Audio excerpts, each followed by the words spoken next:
Hey, good morning and welcome to Breakthrough Walls. I am Ken Walls and I'm your host. And today I have a very special guest, a gentleman by the name of Jason Tharp. He is joining us from right here in Ohio. So you want to hear this guy's story. It's unbelievable. So if you would do me a favor and go ahead and share this out and stay with us. We will be right back.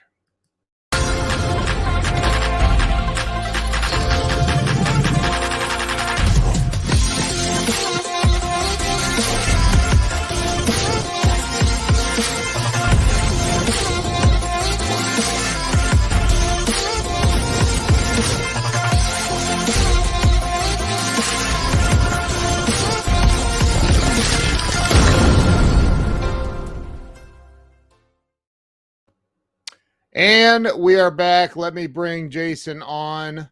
Jason, welcome to the show. Welcome. Thank you. Thank you for having me. Grateful to have you here. We were introduced by our mutual friends, Richard and Krista. So thank you, Richard and Krista, for the introduction. So Jason, this show I started about 4.5 years ago. Was really to help people get unstuck in life, to have a breakthrough, if you would. So I like to always start with, where were you born and raised? So why don't you tell everyone where you're from? Where were you born and raised?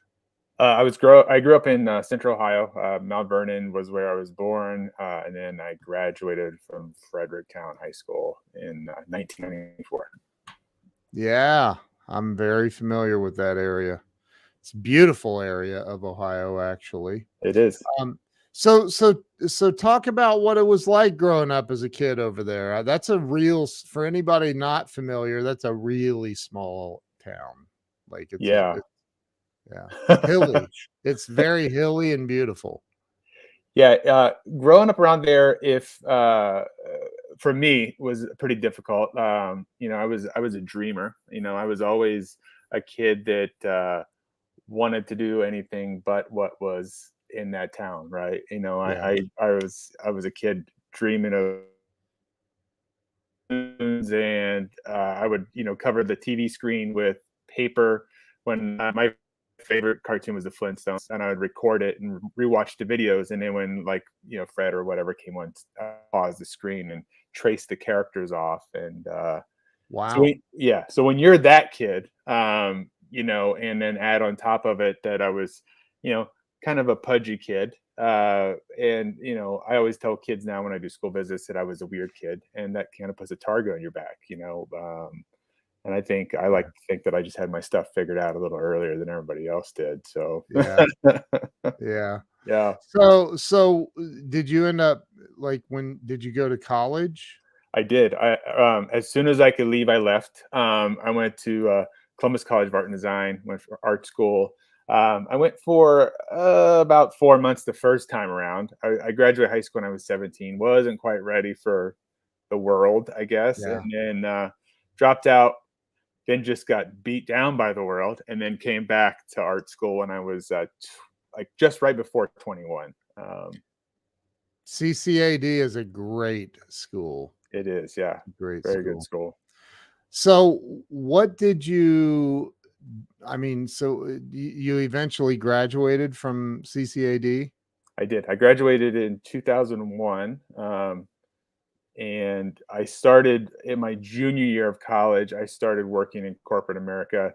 I worked at Bath and Body Works as package design, where I did a lot of, I learned a ton there, and then I felt the need, I guess, because I was the only one in my family to go to college to get that degree, right? To get that piece of paper. But I was working full time as a junior in college, and then went back my senior year to finish it up. And I was working full time and going into school 18.5 credit hours to wrap it up. So it was a gnarly year. Wow. Yeah.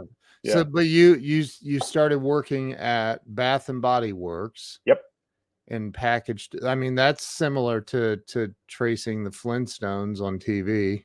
Yeah, so yeah, I mean, it was like, I started out like as a production artist. So I was dropping, if you remember, I'm sure somebody in your life, you've seen them, they like look lampshades that you'd put on top of a candle. Yeah. I would the guy that would drop that pattern that would be printed on the lampshade. That's what I started. And Wow. then between my junior and senior year, they hired me to be a package designer. So I actually started designing like the labels, things like that that would, start to make, you pick it up off the shelf to buy it and stuff. So Did you have creative freedom with that? I mean, were you allowed to? within a certain parameter, I mean, you would kind of get like, very similar to like you kind of get like an outline, and then you're free to work within there until the vision, I guess, starts to become clear, and then they, slowly start tightening down. So yeah, your initial first designs would be, 15, 20 designs, and then it would get Yeah. whittled down to like two or three, and then you just noodle until it gets, till everybody Yeah. puts their thumbprint on it, basically. Yeah. Yeah. Yeah. I get it. So you had this job right out of how old were you when you started working at Bath and Body Works? Let's see, it would have been 20, geez, 24, I think, Okay. 24, 25. Yeah. Yeah. And how long were you there? I was there for, I think it was 3 years I worked there. Okay. Okay. And Yeah. then what? Where'd you I go from I there? left. I was there. It was pretty brutal. I mean, I had nights where I'd sleep under my desk, and it was not an easy job. And then I left there and went to work at Limited Two. And in life, I think you have to learn what you don't want to do, Yeah. and that's what I learned there. And I think I ended up being there about just a little over 2 years. And then Okay. after, it was there where I decided, all right, now it's time to actually start doing what I, want to do, I guess. And that's where I kind of took the leap of faith of, going from making good money to, now I'm going to start over making zero, and let's see what happens. And when I frame it up for kids, I like to say it was, this mind-blowing moment. It's true. Was the question was, it just kept popping in my head, would be like, what would happen if I started chasing my big bird dreams? Like, what would happen if I go back to what I was like when I was 6, and dreaming these weird worlds and all these stories that I kind of had in my head. And then, I started down that path of, really not knowing what I'm doing, and failing, try to figure out like what it is that I can learn from it. But at the time, I didn't know how to comprehend that. I just knew stress, I got to pay bills, all that stuff like that, right? Yeah. Yeah.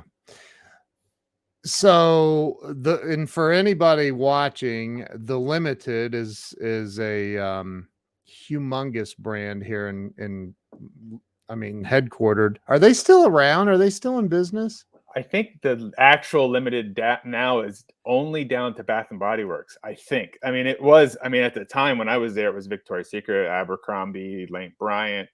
They don't still Yeah. have Victoria's Secrets? No, I think it was sold. I Victoria's think Secret. it was sold. I'm not 100% sure. I've really kind of only kept in touch with the people I worked with at Bath and Body Works. So the people I know are still at Bath and Body Works, but I'm pretty sure it's down to just, at one point it Wow. was Victoria's Secret and Bath and Body Works, but I think now it might just be down to the one, I think. Wow. Yeah, Wow. pretty Yeah. wild. But at one They point were in time, they were them all. I mean, they were. yeah.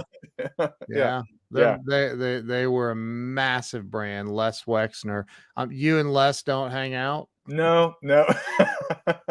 Somehow he lost my number. I mean, Yeah. Dag on it, Les. Do better. uh, So so so you said you had a moment where you were like, okay, I need to live my life yeah. and not Les Wexner's. Yes, pretty much. Yes. Right? So what was that? What did you decide to do? Because like you can't just go, well, I mean you could, I guess, go start your own version of the Limited brand or Bath and Body Works or whatever. But what did you do from there? Yeah. So what happened was that, I had, how you have your annual review, right? And I Yep. was in Yeah. this annual review, and by this time I had become friends with my boss, and the review basically summed up was like, he's like, man, I can't believe I'm going to read this to you, but like, you're not going to get even a cost of living raise here because you make too much. You've tapped out here. Wow. Nice. And and I just kind of, and then later that week, we were in a meeting, and I had the same question that was just kept always digging under my skin. And, for whatever reason, when I would go run at night, I would kind of always like think in the back of my head, like, what could I do? Like, what's the thing? And, you know, I think the universe chucks these moments in your life to start paying attention to. And then for whatever reason, that particular day, this person in this meeting said something, and I was just like, I'm done. And I remember going home that night and tell my wife, I said, I don't know how I'm going to do this, but 12/31/06 is my last day that I can work here. I can't do it anymore. And I went to work my next day,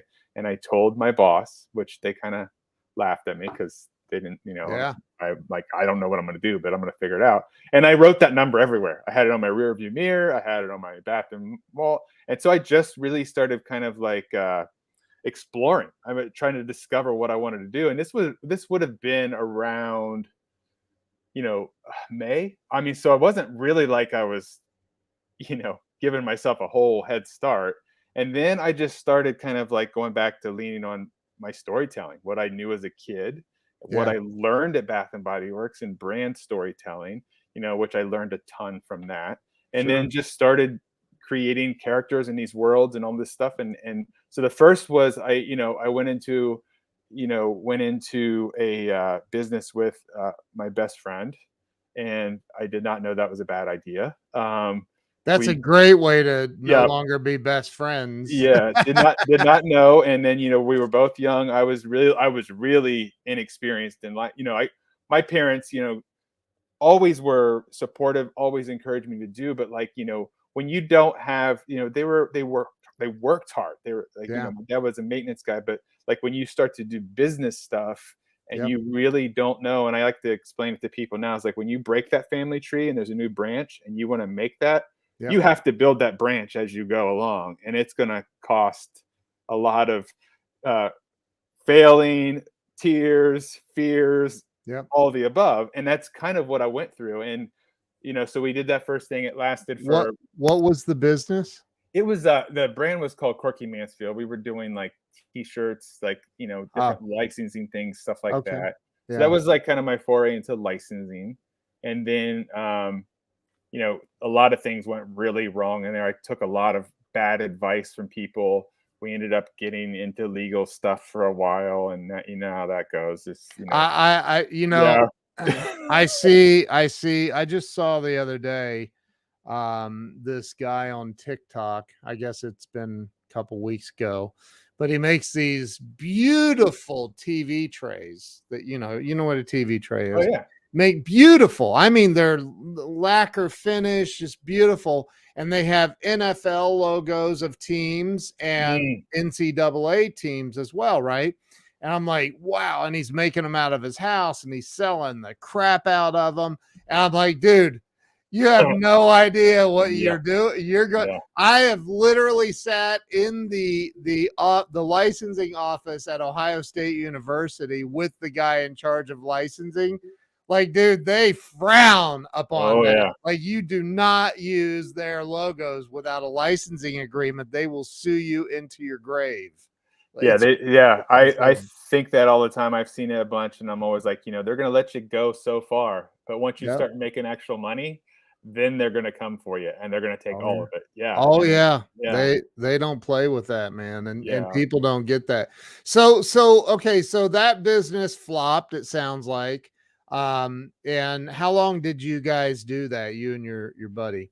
So we ended up doing that for, I think 2.5 years. The legal stuff was like about 3 years total. I ended up at the end of that around myself Jeez. personally about $92,000 in debt. Really no clue what I was doing. Right? At that time, what I would do is I would put everybody else's money above me. Yeah. It was like Yeah. people that invested were my friends and family, and I felt like, the concept of money can be replaced, but time can never be replaced, didn't sink in at the time. Like I never Right. thought, all I thought was shame.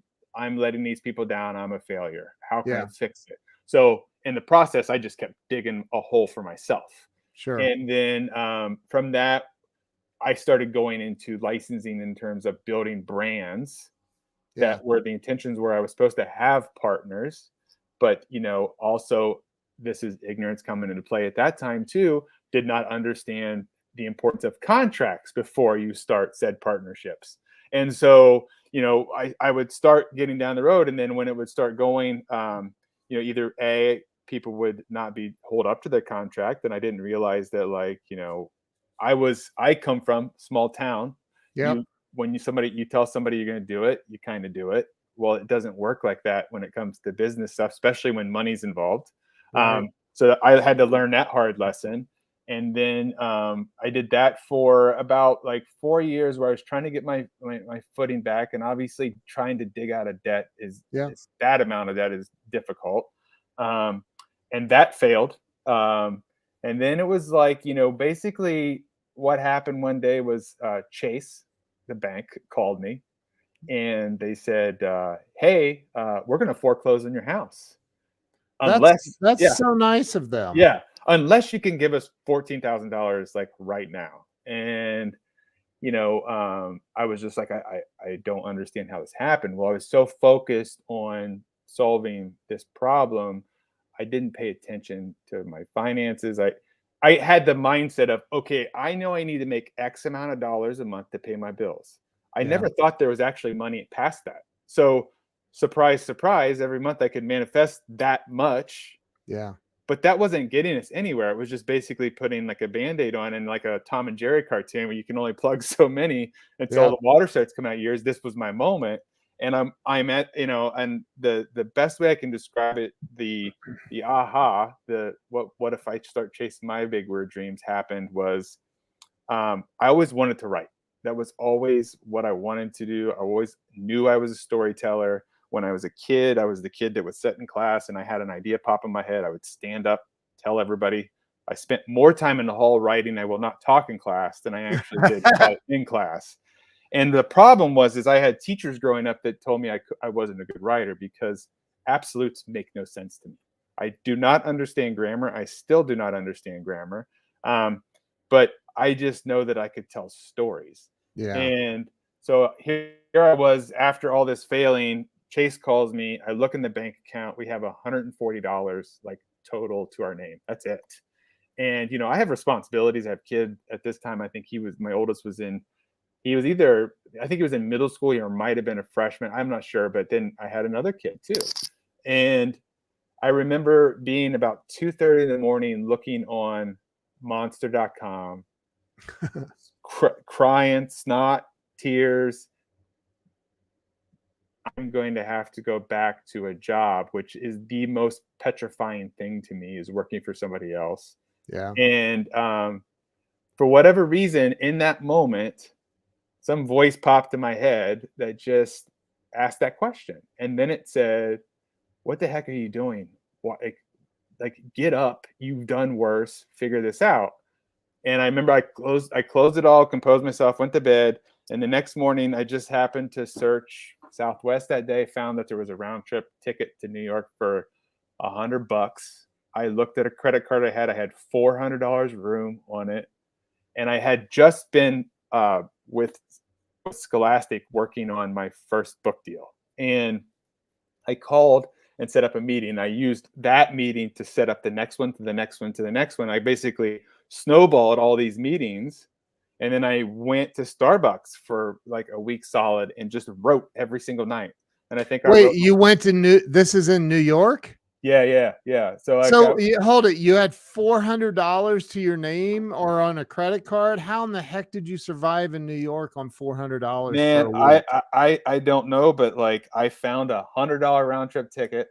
I Oh my, found an Airbnb that I was able to like stay in somebody's apartment for $180. And what? that left me enough. And there's dollar pizza places around New York, Wow. and I came armed with about 20 books, concepts, sketches, all this Wow. stuff, and then all these meetings. And I just trusted my gut.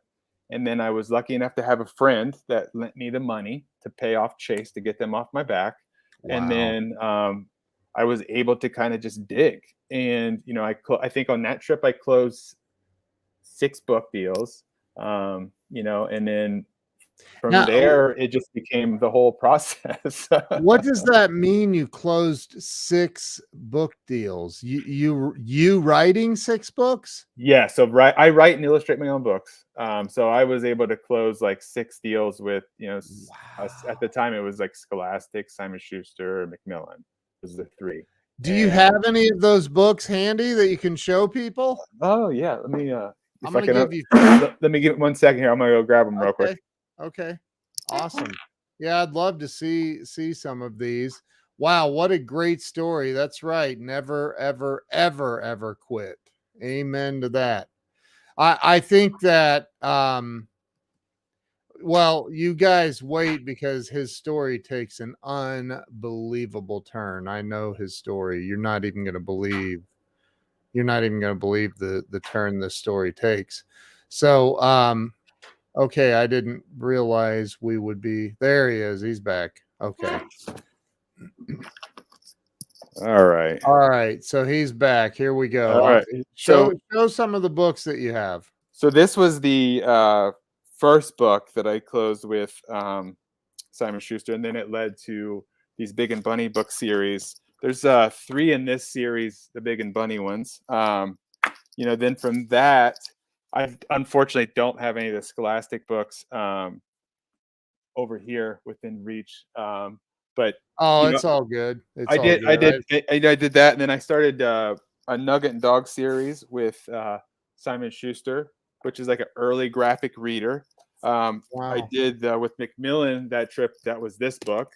It's okay to be a unicorn, which then also led to this one, which is It's Okay to Smell Good. So yeah, that was all that trip, and then and so you I think when you're up against the wall and you're trying to figure stuff out, you have a choice that you can either just kind of fold and Now, did they so they paid you for these? Is that what yeah. I'm So gathering? so what you basically, kind of how it works is you get an advance, right? So Okay. you get the advance against the royalties is how it Yeah. works. Yeah. Kind of Yeah. it's kind of it's the same as licensing essentially. It's like Yeah. you get the reverse, you get the Yeah. advance, but what they don't tell you is that if you don't sell past the advance, you don't make any more money, and Right. and you you hear what they're going to do, and you learn really quickly. Sometimes what somebody says they're going to do in marketing, what they do is 2 separate things, and so My you yeah. I have a a good friend that is a 4-time New York Times best-selling author that says all publishers are liars and whores. So anyway, so they do put the marketing onus on the author typically. So talk about because your story is absolutely amazing. I'm sure that was a huge financial turnaround for you, at least temporarily. Talk about where things started going from there for you. And there is a I told everybody while you were away getting the books that there's a moment in your story that it's is unbelievable. But talk about where things started going for you from there. Yeah, so from there, I learned real quick that you know one, that the money is limited as far as like the advance goes, so you're going to have to figure out how to solve it. So I started doing school visits, and I had no clue what a school visit was. So I just kind of said, well, if I was a kid in the audience, I would like somebody that was doing what I did to tell me what it was like for them as a kid, and then also how to dream big and go after them. So I kind of like did my first school visit, and a principal came up to me afterwards, and they were just like, "Wow, that was different." And I'm like, "Oh, like different good or different bad?" And they're like, "No, different, really good." And she said, "Most authors don't do that." And I'm like, "Do what?" And she's like, "You didn't even talk about your books." And I was like, "Well, why would I do that? Like I have a moment to like actually touch them in a way that gets them to see that they can be whatever they want to be. So I Mm, kind of use that to my advantage. And then, so I come up with 5 things and I talk to kids about, and then that just kind of snowballed from there, where I do a lot of school visits. I mean, prior to COVID, I was speaking to average about 40 to 50,000 kids a year, wow. all over the country. And then, as it all was going well, it was just like things were moving, and books weren't like, when I do a school visit, I sell books, and I sell a lot of books. And so you think that when you get into publishing, and especially like, these big publishers, you think that, okay, great, I've made it. But Yeah. what happens is that you realize real quick that, like, you're just another book in their huge catalog of books. Yep. And unless you're willing to do all this extra stuff, then it doesn't, really kind of pan out. But then we had the unicorn book. It's Okay to Be a Unicorn. And this would have been 2000, and that's the other part. People don't realize it. Books take about 2 years. They get started about 2 years prior to they come out, which is Yeah. also the fun fact of an advance. You have to stretch that advance for 2 years. Yeah. And when you're signing that contract, you don't necessarily know that whole thing. You kind of know that, hey, I have these books, Yep. and you think, oh, well, they'll keep moving. But you have to kind of, it's a constant struggle, I think, especially as somebody that's starting out in this. I think everybody has these expectations, the same as I did at the time of, okay, I made it. I mean, when I was a kid, I dreamed of having books at Scholastic Book Fair. Yep. I had books at Scholastic Book Fair, and I still have books at Scholastic Book Fair, but I don't have the bank account that says, that you Yeah. think is associated with that. So you're not, I'm good friends with Mark Victor Hansen, Uh-huh. Chicken Soup for the Soul. They were getting, I believe, at one point $1 million advances on some of their books. I'm assuming, I could be wrong, but I'm assuming you weren't getting $1 million advances on these book No. deals. No, I wish. I think that, it's a Yeah. difference, and that's the other part, is that there's a huge difference between a children's book and an adult book. Yeah, Like, sure. I would imagine, and I have no actual info to back this up, but I would imagine when you're looking at a book deal as far as kids' books, the people getting those types of things are like Dave Pilkey, Captain Underpants, Yeah. maybe Yeah. Mo Willems, like those guys that are like that. Anybody that doesn't have kids knows who they are. Those are the guys Yeah. that are getting those. Harry Potter. Yes, exactly. Like those, Yeah. those are the people getting those Yeah. advances in children's Yeah. stuff. And Right. so yeah, so then we had the It's Okay to Be Unicorn coming out, and Yeah. Macmillan had picked it to be their kind of their book of the year, and Wow. they were pumping money behind it. And then this is right when I start the book tour. COVID is kind of in the background. Like, people are starting to talk about it. It's starting to kind of go, like, people are kind of like, what is this thing? And then when Wow. I was in North Carolina, for the book tour, they got there when I was there. I was in, and Hold on, I lost your internet cut out there. oh, What was that? You were in North Carolina and what? I was at North Carolina, the last stop of the book tour, when they got their first case in the state, in the town I was in. Oh my. And I'm like, oh wow, this is crazy. Like, this thing is real. And then I remember, like, that trip home, it was like, it was before masks. So you're like, people are coughing, you're like, oh, and you think, because it's floating everywhere. Yeah. And then the day that the unicorn book, or the day, or I guess COVID shut down the world, the unicorn book was going into Target and Barnes and Noble, which landed obviously with a thud because there's nobody out in the stores. Wow.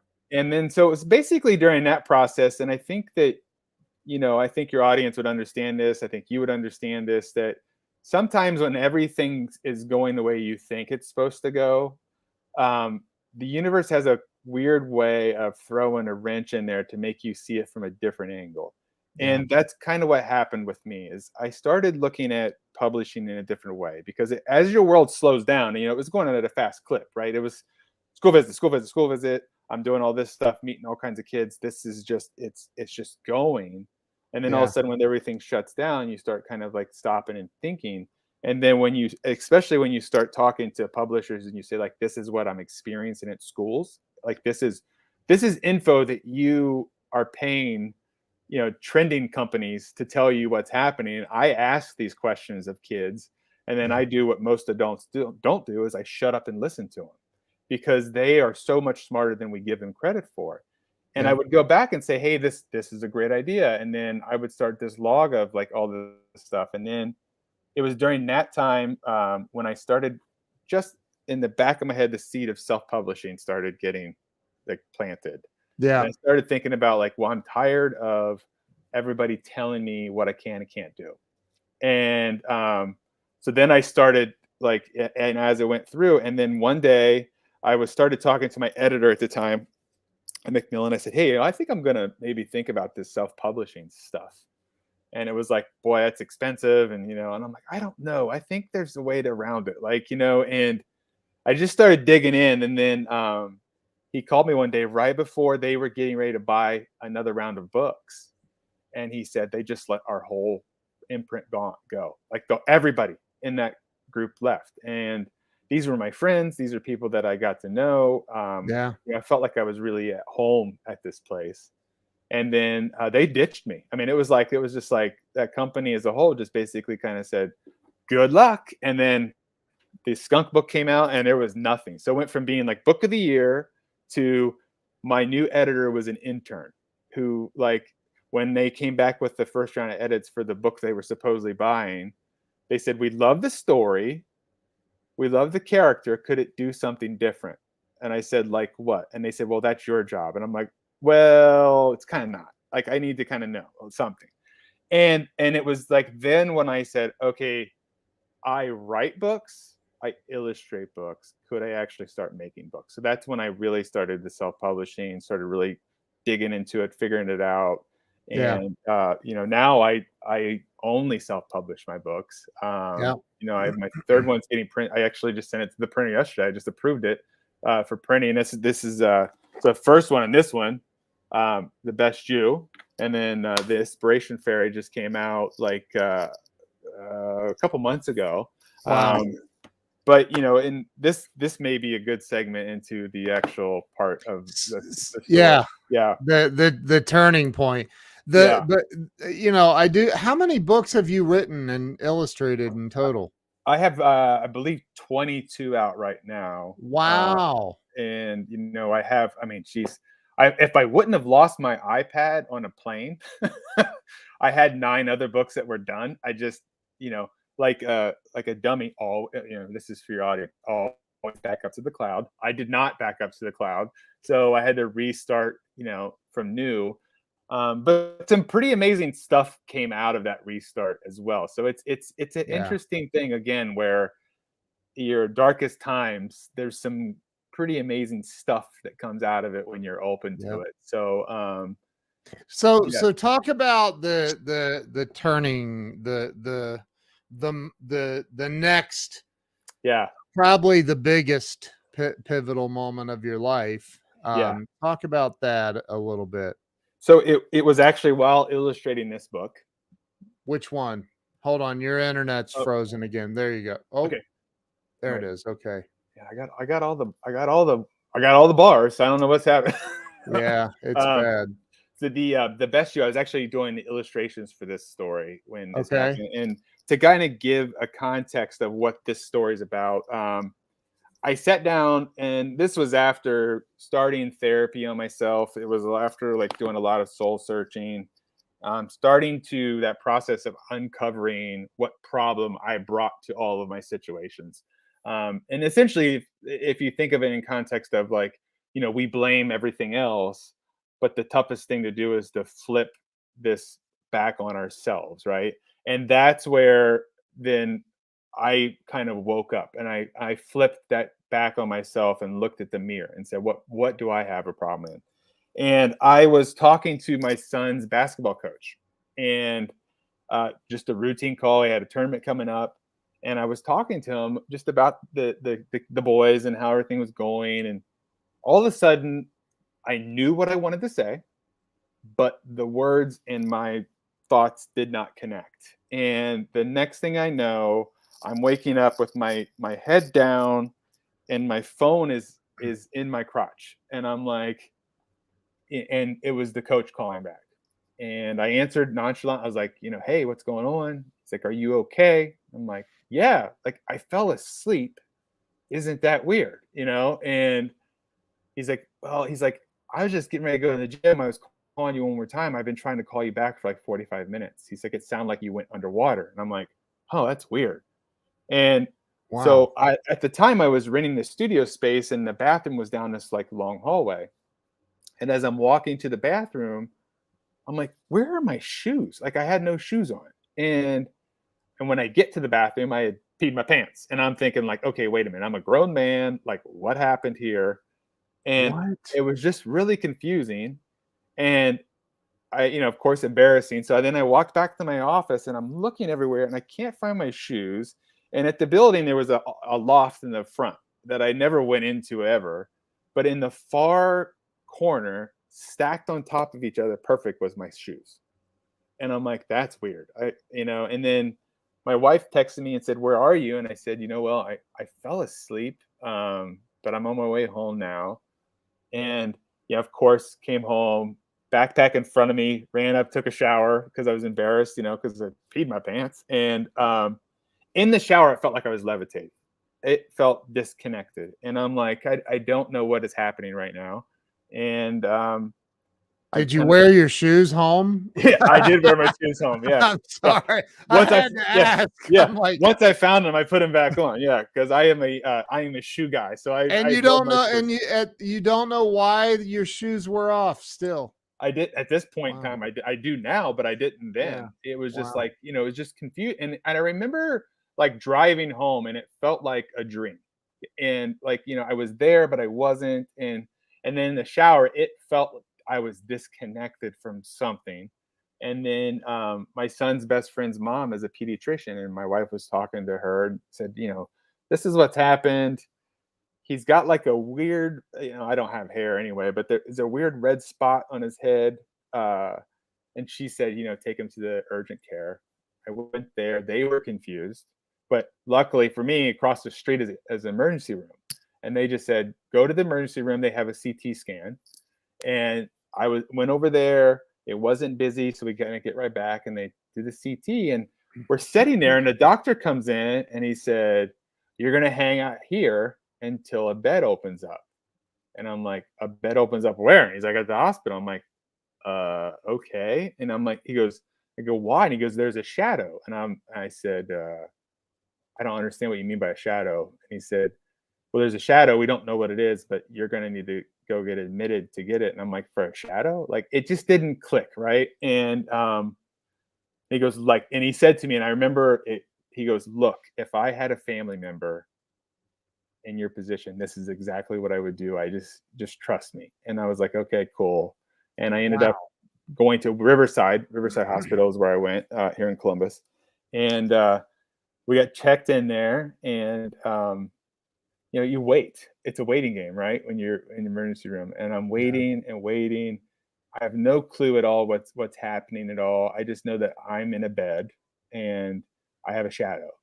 And then it was around a shadow on the CT scan. yeah, that's all I know. We Yeah. just know it's a shadow. Okay. Oh, there we go. There. It was about, I have no clue what is happening. I literally have all of the things, and I have a really strong internet. But the on about 2:30, 3 o'clock in the morning, they came in, and they had this cup of the nastiest crap I've ever drank, and it called Contrast. And if you've ever had it, usually it's an IV, but I think for what I was doing, they needed me to drink it. And they're like, you're gonna have to go. You're gonna get an MRI now. And I didn't know what an MRI was at the time. And it's for context, I've never been sick. I broke an arm when I was 10. This is my first time ever in a hospital. For anything. Never had surgery. Wow. Nothing. And they put me in the machine.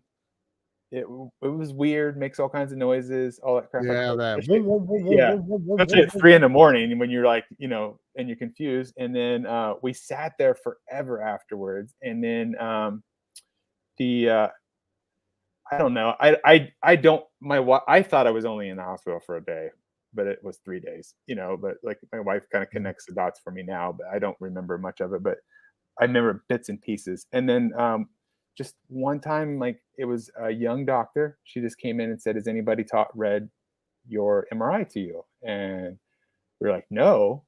And she kind of looks at it. She goes, "Oh, it looks like a high grade glioma," and just kind of walks away.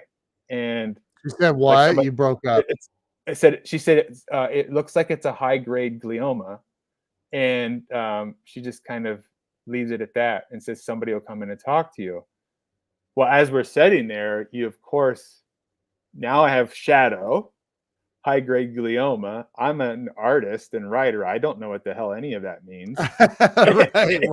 You're like, And Google, help. yes, so Yeah. I talked my wife into giving me my phone, and I of course do the worst thing you could possibly do, and I never recommend anybody do this. I Doctor Googled it and read the first sentence of what a glioma was, and I just handed it back. And long story short, about probably a couple hours later, doctors come in and they said, "You're getting ready to go upstairs. They're going to do brain surgery because you have this tumor, and it's a high grade glioma," or they thought at the time it was a high grade glioma. Which, if people don't know what that is, you don't Google it. It's scary as hell. It's what John McCain had. It's what Joe Biden's son had. It's what Ted Kennedy had. It is the king of kings when it comes to cancer. I mean, it's in your brain. Wow. And my doctor was amazing, and he came in and assured me that he felt like he could get it all, because I was very lucky where mine was. Not everybody has the luxury, and this is what's interesting about what I have is, a lot of times what I would have would be kind of in the center of your brain. For me, it was in the back right, kind of on the outside of my brain, and it's away Mm. from anything motor functions, stuff like that. That's why when you see me, I don't look like, even after my surgery, people didn't, I did not look like what you picture a cancer patient being like. And so, I did the whole, I try to approach everything with levity, right? I try to like kind of, ease up the situation. So when I was getting ready to go into surgery, I just said, "Hey, I don't want the twilight stuff. I want to be alert for when I go into the surgery." Because for whatever reason, I just wanted to see, what the heck happens, And so my doctor comes in, and it was really funny now laughing. I actually laughed with him about this when I did my follow up over the surgery. I said to him, essentially, I said, "Hey, I'm good at my job." And he goes, "Well, what do you do?" And I said, "I write and illustrate kids' books." And he interjects with about Neff, who is an amazing medical illustrator. And I was like, "No, no, no. I know who Neff is. Like, but what I'm asking you is, I know what I'm doing. Do you know what you're doing?" Right. And he goes, "Oh man, I got this, no problem." And he fist bumps me. Well, I must have shook him enough because he forgot to mark on my head what side. You know how they have to do a surgery? The doctor has to mark where the surgery. Yeah. So they run down the hall and get him, and they bring him back in, and he marks my head, and he's like, "Oh man." And and so anyway, Wow. they wheeled me into the operating room, and it was the craziest thing. It was like a stainless steel room, and I see the tea table where I'm going to lay and all that. And then on the screens on each wall were these big, massive television screens that had my brain on each screen. Jeez. And all these nurses and I'm guessing doctors, I don't really know for sure who they are, but they all have like kind of iPads. They're all doing their thing. And the person that wheeled me in, and I'm sure it didn't happen in the same timeline I did, but it felt like it was like boom, boom, boom. Um, they said, I remember them saying, "Dr. Fleming is 60 seconds out." And all of a sudden, the room just came to life in an instant. And the next thing I know, I'm getting woke up by somebody wearing this really nice lady wearing a Wonder Woman lanyard. And we talked about Wonder Woman and the movies. And I was just like, so when do we start? And she's just like, oh, honey, you've been out for 3 hours. Like, you're done.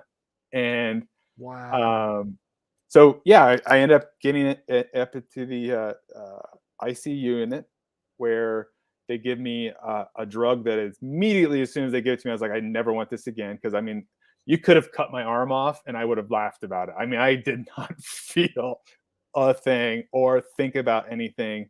And I told my first nurse, I was like, I got to get out of here as soon as possible. Let's get on it. And I was out of the ICU in, I think, about 13, 14 hours, and then down on the floor. And they were, I did that day, I did all the motor skills and all that stuff like that. Wow. And the physical therapists were kind of shocked by how, like, I had no, they're like, are you not dizzy? Are you, and I'm like, nope, I'm good. Like, and I was back home in 2 days. I was After only, having brain surgery. yeah. And I Wow. was only taking Tylenol for pain. Like, they told me to take the pain meds, but like, I didn't need it. The worst part of brain surgery is the steroids.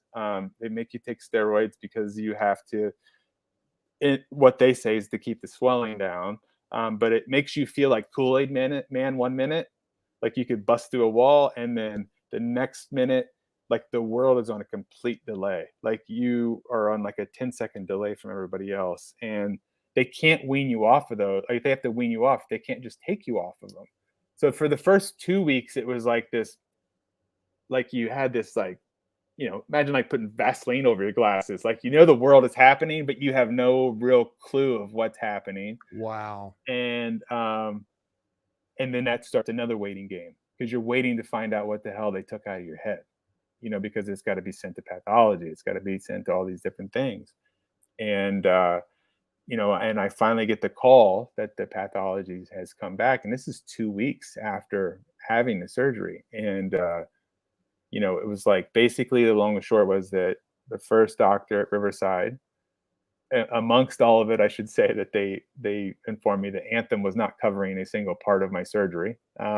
So Wow. it was like the surgery was uncovered, which, that bill is one that you just kind of look at and go like, well, you're going to put it back because I'm not paying this one. There's no way.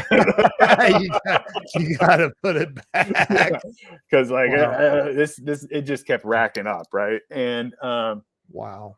so they came in, and he had said to me, it's like, when a doctor tells you the word cancer, it's like the world slows down, and it kind of, you get stuck on that word, and they're continuing to tell you and your loved one that's with you all this stuff.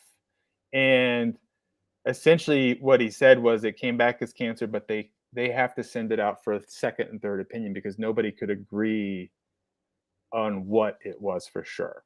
Which, at the time, you don't know what to think of that. All you hear is cancer, and you think like, oh my God. Yeah. And on top of it, they are telling me that they're also going to boot me over to Ohio State, so to the James, which, Yeah. looking back, was the best thing that had happened, because it's a really wonderful hospital It's here amazing. in Ohio that I would definitely recommend, anybody to go to. And Unless you don't have to. Like, unless you don't have to, yes. right. Avoiding the hospital is always best. It's always number one. Let's underscore that. Yeah, Yeah. So, that's always number one, avoiding yeah. the Right. hospital. Right. And so yeah, so I fast forward about, I was about a week and a half, and Ohio State's saying the same thing. They're out of network. Anthem's not going to cover any of it. Anthem is telling us stuff like, well, you should have told the doctor to hold on, or you should have bet. My favorite was, they told my wife that, well, I guess you should have picked a better plan. And you're just like, Wow. or you need to go to this specialist. Well, what they isn't, there was zero specialist in Ohio for this. Like, it was like, anything in network didn't exist. And Right. so the James, luckily, we had a friend who, she works with nurse practitioners, and my wife, in a moment of desperation, just said, post it on Facebook. Do we know anybody that works at the James? And our friend immediately called. She's like, what doctor are you trying to see? And I kind of explained it. She got it all set up for us, and we started that process of that. in the meantime, my treatment is supposed to begin. I still don't know what it is for sure. Nobody has told me all that stuff. And we go to the first appointment, with the radiation oncologist, and then I'm going to have my appointment with the actual oncologist after. So the radiation oncologist basically tells you all the stuff they're going to blast your head with and all that stuff like that. And it's like getting just a mountain of information dumped on your head that you have no clue what any of it means, and you just think the whole time, like, I hope that means that it's not going to come back, right? And meanwhile, they've also taken out part of your brain, or at least, Yeah. I don't know if it was part of your brain, but they took out Yep. something, right? Yep.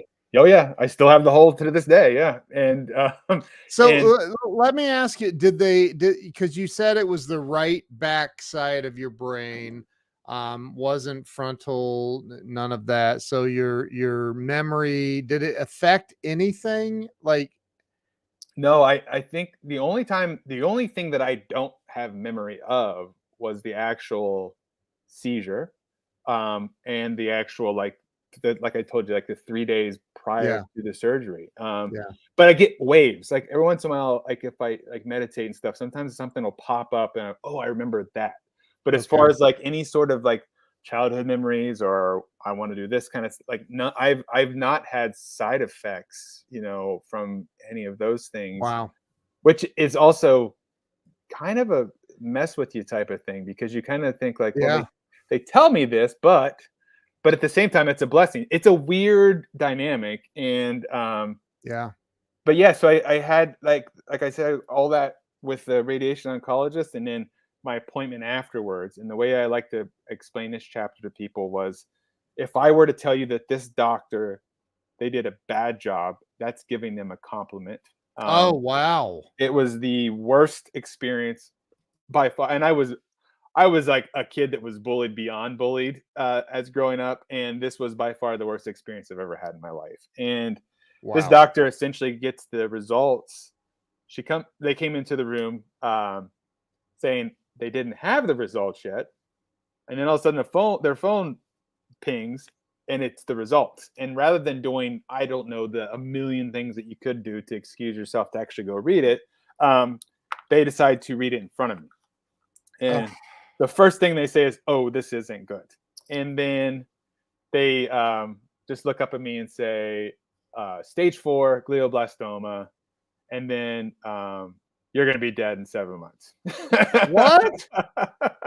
And I'm paraphrasing, Hold but it. They said you're gonna be dead in yeah, 7 months. it wasn't exactly how it was said, but it was said something like this. So they said stage 4. I said, "Well, Rocky 4 is my favorite Rocky movie, and stats don't mean anything to me because I think that stats are meant to be broken." Their comment back was, "We've had people that are like you come in, and in 7 months they're dead." Hold And it. What? Okay, just a random. Here's a random question. I know this yeah, has nothing to do really. Well, why 7? I mean, they could have said 8. They could have said 5. They could have said, why the number 7 months? I have no clue. It was just a weird, but you stick on that, right? Because you're just like, You're like, it's oh like, my god, that's like right near my birthday. What are you talking about? right, right, yeah. Like, And you're just like, what the, what, like, you're just like, what the hell? Like, because prior you're like, everything is fine. Like, I'm feeling fine. All of a sudden I was talking to my kid's coach, and the next thing I know, here I am. And now you're telling me that I'm going to be dead in 7 months. yeah, And Robert Brooker says so. They had that mindset. exactly. Yeah. And Wow, dude, that is crazy. yeah, so she continues to just, I shouldn't say, And this is a doctor this is a doctor, at the James. at the James, and Wow. they continue to kick. I mean, when I mean kick, not physically, but just kick on your heart, right? Wave of just nonsense just keeps coming. And at one point, they finally stopped being a stat reader and treating me like a Excel spreadsheet, and they see that they actually go back into being a human, and they see that I'm shook, you know, and they put their hand on my knee. And this is where I learned the valuable lesson of advocating for yourself. And they said, "Do you need me to step out of the room?"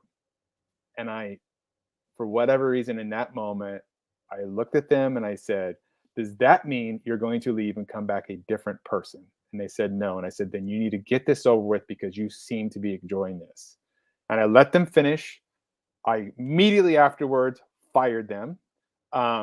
Went back and told well, I shouldn't say immediately. So this thing was, the nurse at the end of that day, um, Charles, came in. Charles is supposed to cover all the paperwork with me, and he sees what's happening, and just like, he's a human, and Wow. he puts the paper down and he says, "I'm supposed to go through this stack of stuff, but instead, how are you doing?" And he just talks, and we spent about an hour and a half Wow. crying, hugging each other, and then he just gives us the paper and says, "Read this whenever you want," And I spent the next week, because treatment is supposed. No, don't forget, chemo radiation is supposed to start the following week, and I've never really experienced anxiety in my life. I think as a kid, I experienced it from a bully standpoint, but not really like internally what anxiety was. Yeah. And I felt like, um, everything I experienced from my childhood, all the people that told me I was going to fail, all of that stuff that I had been pushing down, which had became the foundation for hatred for myself. I am the king of self-loathing back then, for sure. Um, it all boiled up and it lodged right here. And for a week, I felt like somebody literally was choking me. And um, Wow. my wife has had lots of experience with anxiety, and she and I don't even know how many miles we walked that week. And I would be like, "I need to go for a walk," and we would just talk, and she would talk me through all of the stuff I was experiencing, and you know being my rock, essentially, like just really kind of like taking me through the whole steps. And then she explains, "I think you have an anxiety and whatever." And by that Thursday, it was getting so insane that I couldn't breathe. I mean, it was like every day. I mean, I didn't sleep because every time I closed my eyes, all I thought was, "I'm gonna die." It was like think of any think of your whole life's bad stories and negative self-talk you've told yourself, and it all comes back in a week span. And it's just like Yeah. it's like a crowd in your head, and you just can't escape it. And I called my radiation oncologist, who I loved when I met him, to ask for a second opinion, which I knew I wasn't actually doing that. I just needed them to hear what happened. And his fellow called, and he explains to me all the reason why second opinion is a dumb idea, which I didn't disagree at all. And Mm. I said to him, I go, "Well, actually, what I want to tell you is what happened." And I explained to him how that visit went, and he was just like, "You have to be kidding me." And he Wow. said, "Well, I'm going to talk to the doctor, and then I'll get back to you." And so I have a great group of friends that were nice enough to invite us over, every day. And so Friday comes, we go to one friend's house, and we're trying to escape. I mean, essentially is what you're doing, Yeah. trying to escape, figure out something. And Right. Sunday came around, and I have a good friend who has a lake house, and it was just my wife and his wife, and he and I, and we were just sitting on their back porch, and my phone rings, and it's Ohio State Medical Center. And I'm thinking, "Oh God, like, can't I just get a break?" Like, it's a Yeah. Sunday, for God's sakes. Right. And I answer it, and it's the radiation oncologist. And he says, "Do you have a minute?" And I'm like, "Yeah." And I'm thinking, like, oh, I'm bracing for impact, because this is what I'm expecting. This is what I'm in that mindset right now, right? Yeah. And first thing he says to me, he goes, "I just need you to breathe, because I think everything she told you wasn't true."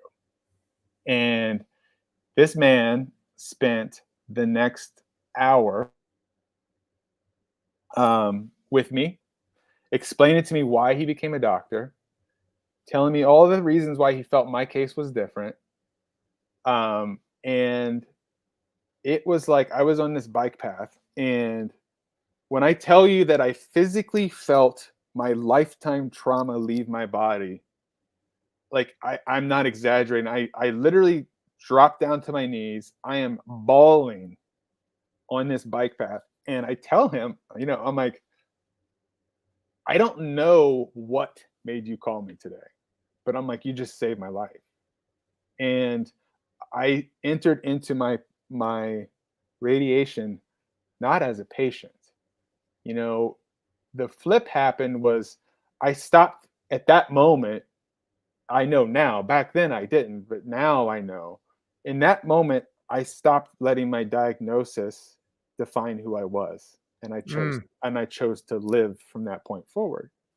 And my goal was every time I'm going to go into my radiation, I'm going to make sure that everybody I come across understands that I'm here to make their day better.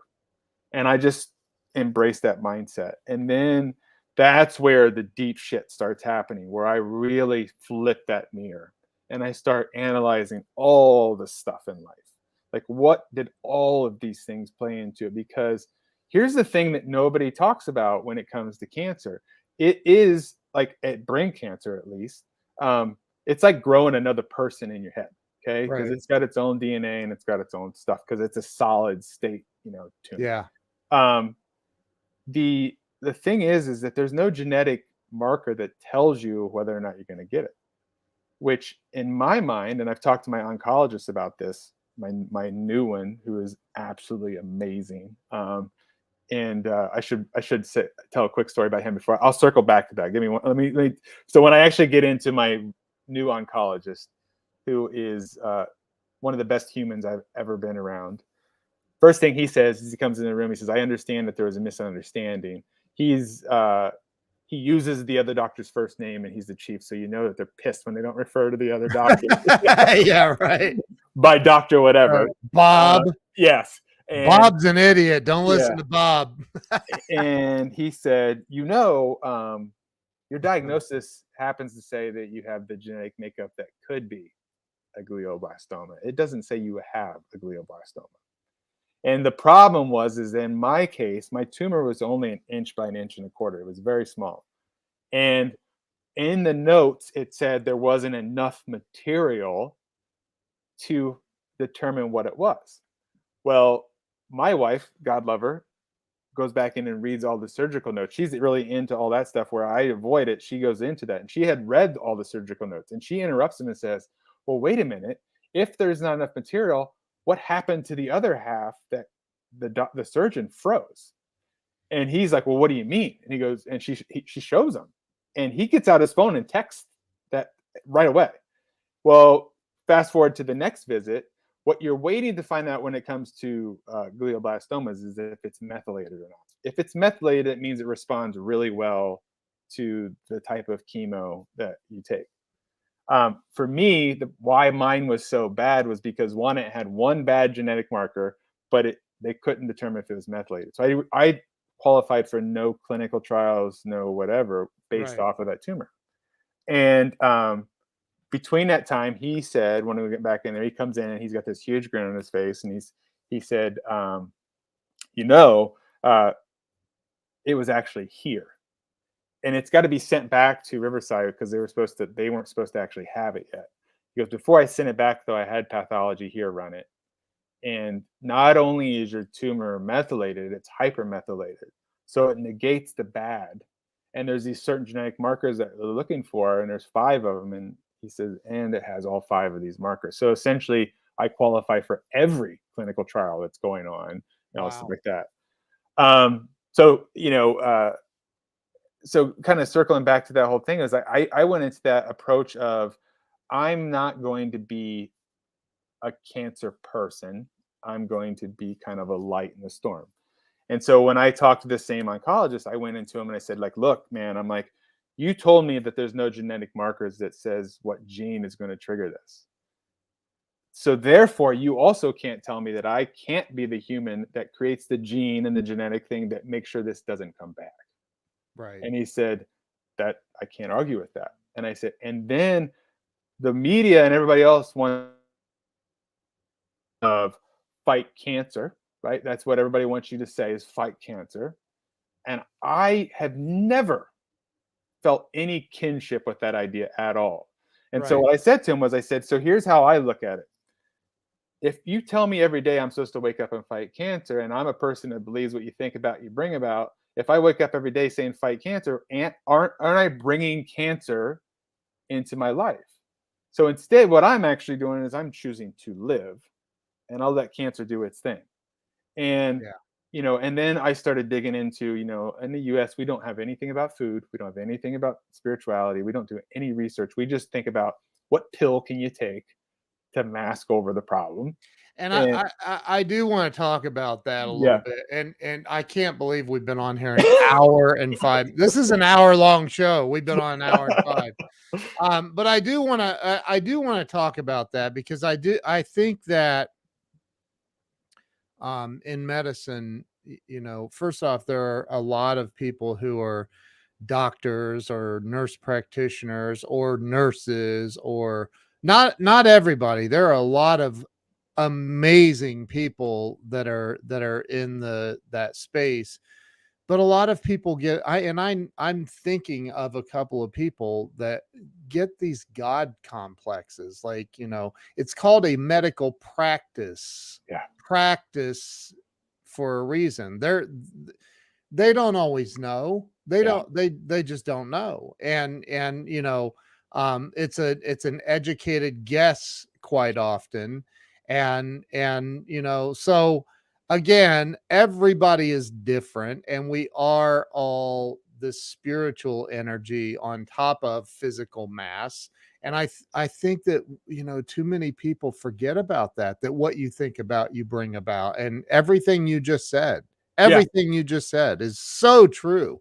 Absolutely. And I think that's the catch, is what I noticed when I went into radiation treatment was everybody looked sick. And my radiation oncologist, one of the last visits, he said, I've never had a patient where the nurses literally are arguing who gets to come in to take care of you, because they're like, you are such like a light. And I knew that's when I did it right, and it was like, and I noticed that people would like, when I would walk by them, they would smile, and we would like, Yeah. we were wearing masks, but you could tell, Yeah. and it was just like, when you want to, you realize real quick that, like, if you can, if people understood the power that they have to be able to change Yep. anything in your life, that doesn't, it's not wishing, it's not, all these things, it's literally sitting there and going like, I mean, you nailed it right on the head. Like, everybody's different, like, and what the only thing that made me different was when this first doctor decided to tell me that, I decided to hear with my ears, not with hers. Right. And so it's that simple. It's something that, like, in a split second you can change, because what happens is I think, as a human species, we have all of this junk that we're getting. We have judgments, right? And Yep. how we deal with it is we pass our judgment on somebody else, because if we make that other person feel like crap, then I feel better. And Yep. meanwhile, nobody's getting a damn thing done, because all we're doing is thinking everybody sucks. Versus just asking a simple question that says, what can I bring to this situation that could make it better? Right. And then, so when I started looking at it, I said to my doctor, and we do it all the time. I'm like, because I get scans now, and I should probably tell everybody I'm okay. I've had 9 clear scans now. I have a hole in my head, and every time I do it, my doctor, it's really fun. I'm a fairly big guy. I'm like 6'3" and like 200 pounds, and I'm in awesome shape now. I mean, like, who knew I needed to get a brain cancer to get a 6-pack? But like, I apparently did. Um, and I work out every day for an hour. My day starts out in meditation. I wash my hands, splash water on my face first thing in the morning. I look myself in the mirror and I say, "Man, it's great to see you." I fist bump the mirror every single day. Like, That's awesome. everything. I went from somebody that literally hated myself, Yeah. like, hated myself, with, like, I mean, and it's important to point out that this was all happening when I was going around the country inspiring kids and telling everybody what I wish to do. Because what would happen is I'd have these prolific moments with kids. I'm talking about, like, teachers crying because a kid that didn't talk to other people is all of a sudden talking to me. They're hugging me. They're like, all this stuff.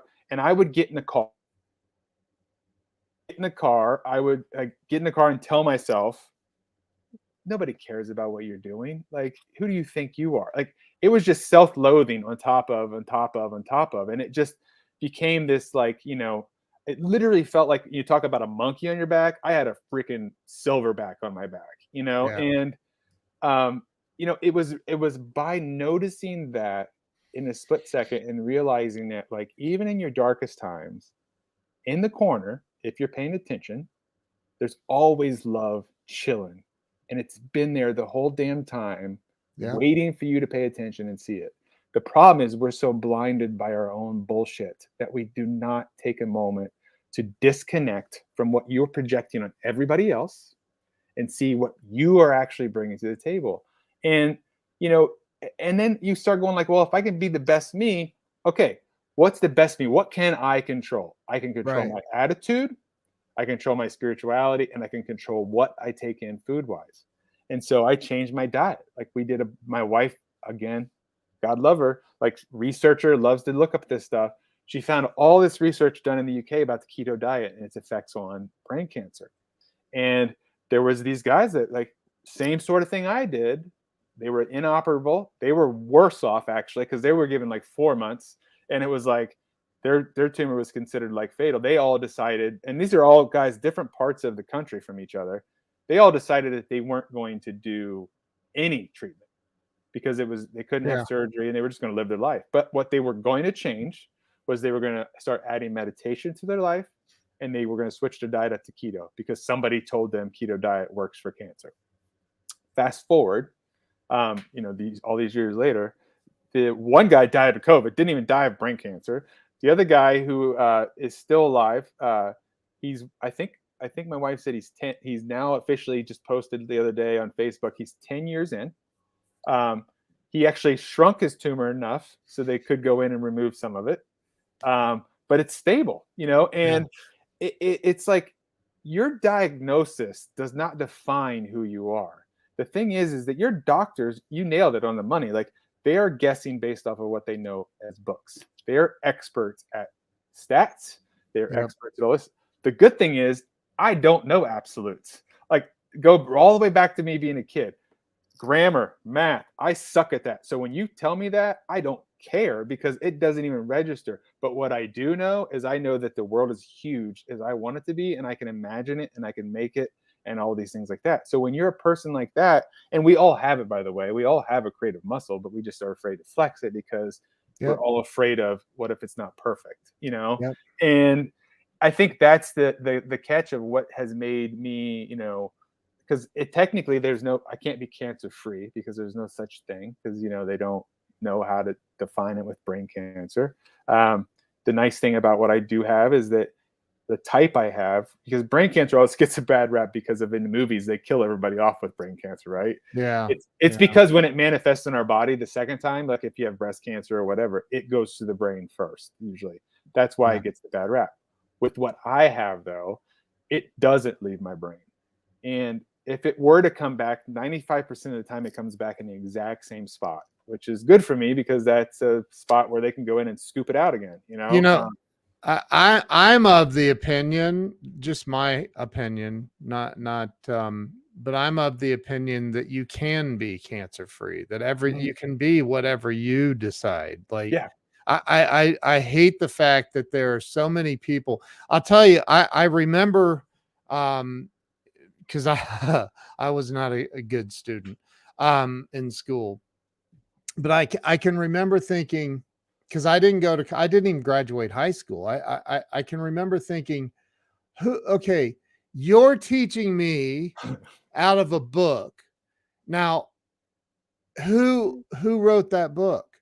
And I always thought, where did they get the information? Like, it originated somewhere. Like, is anybody in this entire school capable of having an original thought? Like, Right. like, I'm just of that mindset. Like, you can be what you decide what you're going to be. You can say, I can't be cancer free, or you can say, I'm cancer free, man. Like, Right. like, it's not part of my makeup anymore. It's just not Yeah. who I am. Absolutely.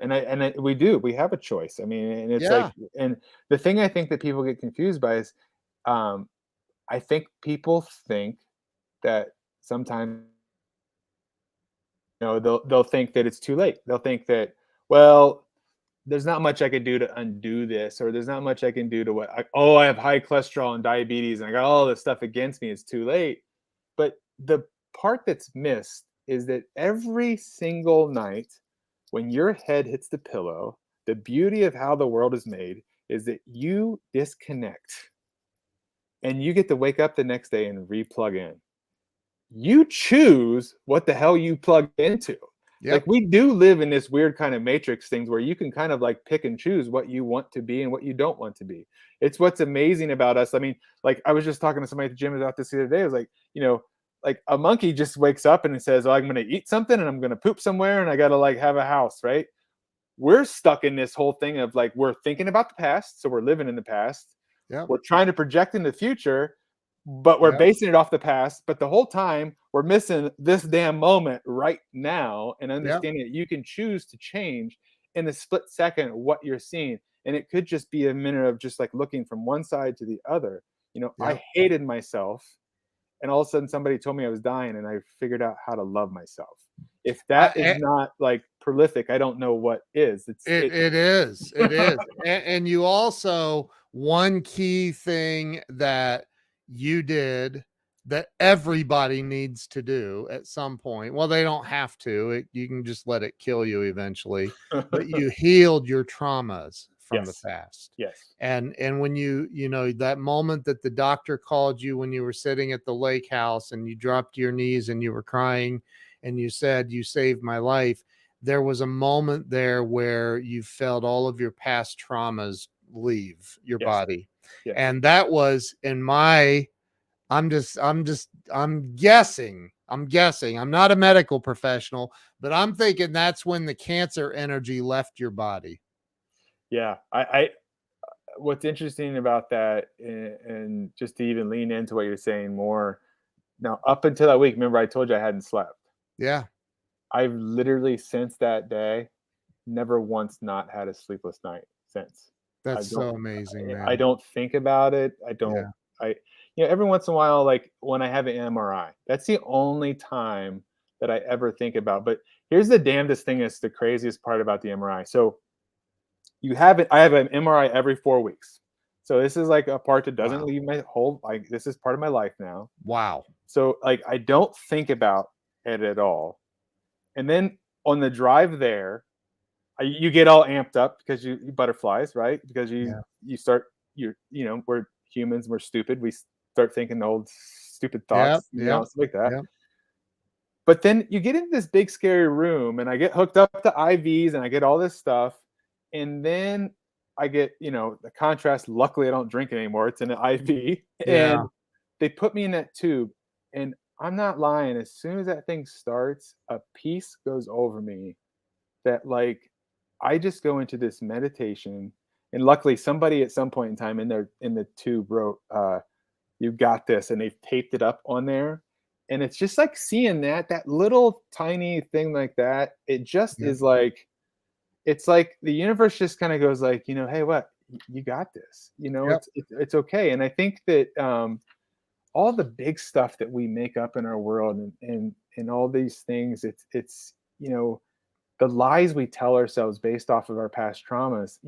I don't care who you are, even if you were the most popular kid in school and nobody, you have a trauma that makes you miserable now. Because I don't know about you, but a lot of people that I've been around that were the quote unquote popular kids are the people now that are like doing destructive stuff to themselves. Yep. And Yep. and you don't realize that, like, there's a trauma in all of us and you can ignore it. There's also, we all have the ability to make cancer. It started from inflammation and stress. There's Yep. plenty of studies, you can research it. We Yep. live in a world where our diet causes inflammation. I don't know of anybody in the US or around the world that's not stressed right now. It's like, but it could be solved by just, I'm not saying everybody's got to eat the way I do or whatever, but just like stop and think and question, ask better questions. be willing to shut up and listen for better answers, instead of Yeah. judge, like just ask, pause. I don't know everything. I'm going to listen to what the other person says. Holy Yep. crap, I actually learned something about myself. How can I apply it to my life? And I think everybody's I, looking for a secret, and there's no secret. It's not a secret. That's what I was saying. It's like there's no oh, you, secret to this thing. yeah. I had Dr. Ruby Latham on the show, who was in the movie What the Health. Mm, And I watched What the Health, and she was diagnosed with cancer. She started doing research and decided that going plant-based was the best option for her. hmm I went plant-based because of some health issues, and it's the best thing I ever did for my body. Yeah. So again, it's just people need to do their own research. If you look at Eastern medicine, a lot of it revolves around what you're putting in your body. Yep. And they don't, it's funny that the US is the largest, by far the largest percentage of the population that lives off of prescription drugs. Yes. And just think about that. And we're Absolutely. not the healthiest. No. Not at We're all. not the healthiest. So Shouldn't listen, man, I could talk to you all day about this stuff. Jason, you're amazing. I'm so grateful to Richard and Krista for introducing us. You're amazing. Your story is incredible. I hope for you that you continue to go out and inspire people and show people what's possible, man. This is Absolutely. Yeah. incredible. That's the goal. I mean, you come with that clarity comes a lot of like you want a purpose, right? And Yeah. that's the goal. It's there's new phases starting all the time. Like I'm doing adult stuff now and starting to kind of embrace that. Like so you evolve. This didn't happen by accident. So I want to make sure that I can help other people wake up. And Yeah. so It's yeah, very amazing. much the same as you, right? Like I'm kind of Yeah. just you're just 4 years ahead of me. So hopefully we circle back. Eventually, like Yeah. look how Yeah. far we've come. I mean, but I appreciate Crazy. you having me on here, and Yeah. Kristen and Richard, I'm really appreciative that they connected us, Yeah. and hopefully we can continue this conversation and Yeah. just build on Def- it. And yeah, I Definitely. appreciate you having me for sure. Jason, thank you. Everybody go where can they follow you? What's your website address? It's real simple. It's my name, jasontharp.com. Oh, They can go on there. Also, I have another website called Wonderville Studios, which is all my kids stuff, like my kids books. Um, is that can they access it from Jason Tharp? yes, yes. So if you click on the shop, it'll take you all to those things. Okay, so head Yep, over there it is, jasontharp.com. yep, Everybody go over, check out Jason, follow you on social media everywhere. I would imagine yep. you're in a lot of different spots. All Good. those spots. Yep. Good, good. Everybody follow Jason. Jason, thank you for being on today. Thank If you. you'll hang tight for me, I'm going to end the live stream. Make sure you go over to jasontharp.com. Follow Jason everywhere on social media. Jason, keep breaking through the walls that you're breaking through, man. You're Thank- awesome. Thanks, man. Appreciate it. All right. You guys have a great day, and we'll see you tomorrow.